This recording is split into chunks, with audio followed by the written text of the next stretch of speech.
Hello and welcome along to Greyhound Gold. David Short and Brett Honey with you for another week. How's things going, Brett? G'day, Shorty. Going well. Fired up. Big weekend of racing here in Western Australia. That Group 2 Derby final. Unbelievable field, and I think I've said this a fair few times last fortnight. I think this is the best Derby since 2020 when we saw the likes of Catch the Thief and Tommy Shelby do battle. Really good field, and looking forward to that. Of course, 3 heats at the WA Oaks, so the girls get their turn to strut their stuff as well. Really good support card, and then good heats of the Chase there in Mandurah on Friday night, which will serve as a good appetiser. So keen to get stuck in and find a few winners, Shorty. Most definitely. Speaking of the Group 2 Britain's Formal Wear WA Derby, fine supporters of Greyhound Racing now for 3 decades plus. Big shout out to all the team at Britain's Formal Wear. Make sure you get around our proud sponsors if you've got a big occasion coming up. Let's go back to a heat of the race that they sponsor there last Saturday night. And from box number 8, the New South Wales visitor Firelighter sparks right up in the early stages. West on Boomer and Sneaky Emoji also showing a bit of early pace, tagging in behind through the first corner, and Firelighter zooms away. West on Boomer and Sneaky Emoji lead the chase out after it. Down the back, and it's still Firelighter humming along up front. It's got a nice buffer. We can see Sneaky Emoji starting to eat into it, turning for home, and Firelighter's certainly feeling the pinch the last little bit, but it's got a big enough lead to hang on. The fast finishing Sneaky Emoji finishes off well, and All About Cole is another that runs on pretty well there for a third spot. 5:40, 18, 10 and 29.56. Well done to Paul Stewart and the connections there. On Saturday night, an impressive debut by the New South Wales sprinter Firelighter, and it's going to be a really exciting Derby final, as Brett alluded to, because there's most races you just lock in Sunset Frazier to just stroll to the top. This greyhound can run a really quick early fraction. We've also got the Perth Cup winner in this race as well, and Uncle Tommy who can go quickly. There's a few other dogs that can boot up in the early stages. Probably Sunset Frazier still gets across because it's got that room to muster out wide, but for the first time in quite a while, there are actually a couple of dogs in this race that can make it really have to work a little bit to find to the top early. Yes, questions. That's what there are, Shorty. Superb performance by Firelighter, 29.56. Sometimes greyhounds can take a run or two at Cannington to find their feet, but not this chaser. Had really good form at Wentworth Park, of course, and in the very capable hands of Paul Stewart as well. That's always going to be a big tick. But like Sunset Fraser, he's got the task ahead of him to cross from box 8. It's not all that advisable to be boxed next to Uncle Tommy either, who can certainly begin on his night. So that's going to be an interesting battle there on the inside, and even Sunset Tyson, on the inside, is capable of beginning and showing some really good muster. So what it's given us is a fantastic derby when you got 2 dogs that have gone 29.56 in the heat, and there was all the winners were well under 30 seconds. So there's going to be no room for error. Sets up a wonderful derby, but that was a really good performance by Firelighter. He will need to repeat that to win there on Saturday night. Yeah, all the fixed odds markets up with Tab Touch if you're looking to have a punt on Saturday night's card early. Let's get into finding you a winner or two for the weekend. Heading down to Mandurah on Friday night. I thought the best bet, race 8, number 3, Carter Axelrod. This greyhound's a 652 metre track record holder there at its only start, track and trip. It's not a bad starting point. Since then, it's come to town, and every race that this dog's been in, it's just been nothing short of first class. Tasted defeat for the first time in a little while last week, but was far from embarrassed, and it was in a red-hot lineup. This is a lot easier than what that was. I thought it would just be getting the job done here on Friday night. It just needs to maintain recent form to be a class above. Race 8, number 3, Carter Axelrod. Looking for a bit of value. I thought later in the card, race 9, number 2, Erasmus Duke. This greyhound's been really racing consistently. Draws down near the inside here. Has run some pretty slick times in the past in an open sort of race.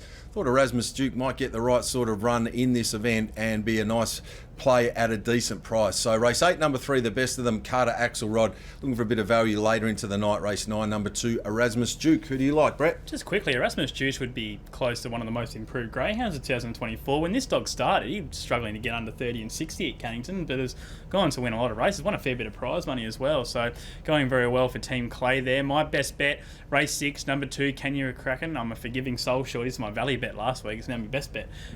Didn't produce his best last week, but drawn gone close to the inside here, and I thought he did begin well last week. I'm just not sure what happened slightly after, but I expect a good dog like him to bounce back. Thought the map was quite suitable.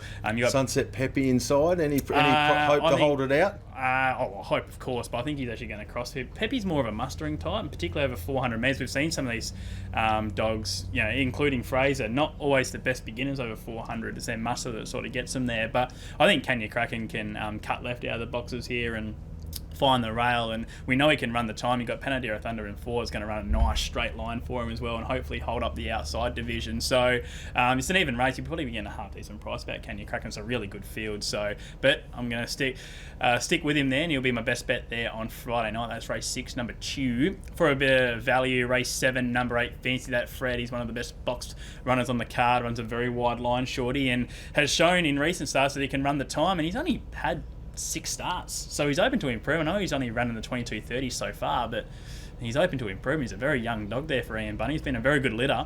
I just thought he could show some early speed. I reckon he can get under 6:20 to that first mark, find the lead, and he'll give him something to catch there. Race 7, number 8, Fancy That Fred to go. Race 6, number 2, Kenya Kraken. Moving on to Saturday night at Cannington, a couple of plays for me. Looking to get it early. Race 1, number 8, Sunset Hornet. This dog loves a wide draw. Nothing to get in its way in the early stages, and what we saw last week, I wasn't 100% sure. This dog done most of its racing over 400 metres, so a little bit of a query when it stepped up in trip, but the last month there's a really good body of work now to let us know that Sunset Hornet can absolutely run the 500 metres. That performance last week, 29.71. Great illustration of that. It maps here to be left all alone out wide, should zoom to the top, and just thought if it runs at 29.7 again, it's going to take a pretty big performance from something behind it to run it down. So thought we could get our night off to a flyer with the Fairy Floss. Race 1, number 8, Sunset Hornet. And sticking with one of my old favourites, he was good to us again last week. He's just a winner, this dog. Race 9, number 7, Hinto. Found trouble and was back in the pack last week in that free-for-all at Mandurah over the 488. Next thing you know, Hinto's just dropping on them. Then you look at the clock and it's run sub 27, 26.99.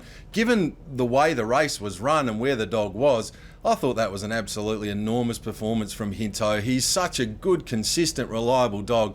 I can barely remember a run where he hasn't run on full merit, giving it everything it's got. He's been a wonderful chaser for a long period of time. Smallish field here. Should be able to posse up close, and from there it'll be really hard to hold out. So for me, race 1, number 8, Sunset Hornet. Next best, race 9, number 7, Hinto.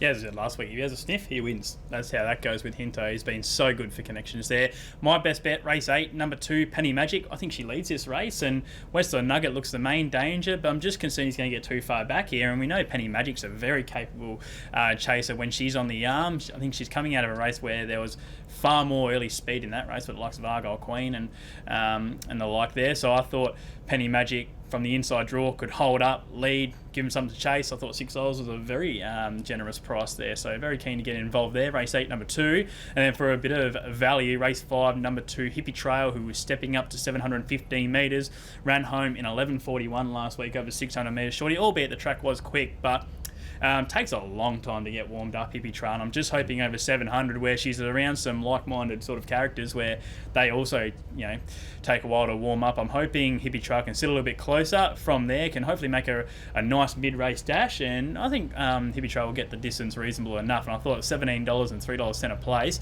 more than happy to have a throw at the stumps there. So race 5, number 2, Hippie Trail to go. Race 8, number 2, Penny Magic, pair of 2s there at Cannington. The Richie Benno special for Brett there on a Saturday night.